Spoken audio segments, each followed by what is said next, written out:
Kийинки сөз Чойбеков Бактыбек Каныбековичке берилет. Рахмат, урматтуу төраға. Алмаз Шашимович, айтыңызчы, мына эсептөө палатасынын аудиторлору мамлекеттик кызматкер болуп саналабы?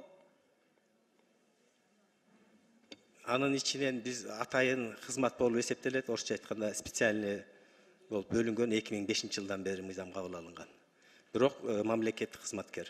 Мамлекеттик кызматкер болот, туурабы? Эгерде мамлекеттик кызматкер болсо, Кыргыз Республикасы мамлекеттик жарандык кызмат жана муниципалдык кызмат жөнүндө мыйзамдарда көрсөтүлгөн кайсы топко карайт? 4 топ бар, билесиз. Жогорку. Жогоркуга карайбы? Анда мынау мыйзам долбоордун 16-17 беренеде эсептөө палатасынын жерлердеги жетекчилерди коюлган талаптарга, мисалы, ушуларга туура келеби? Бул атайын деген только төрага менен 8 аудиторга каралган.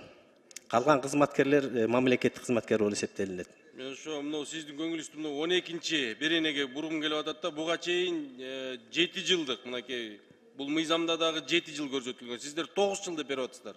Талапты эмне себептен бул? Эми Бактыбек Карбекович, бул өткөн парламентте биз долбоор келгенде ушу жогорку кеңеш тараптан сунуш болуп, ушу жогорку кеңеш тараптан киргизилген.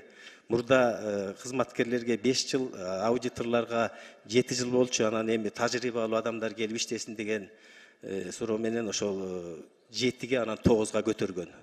Бул ошо жогорку кеңештин талабы болчу өткөн парламент. Ошолдогу биз азыр өзгөртүү киргизсек болот да буга. Болот эми ал сиздер карап чыксаңыздар. Биз анда экинчи окууга муну кагаз түрүндө берейин, бир нече дагы кагаз түрүндө бере турган сунуштар бар. Рахмат.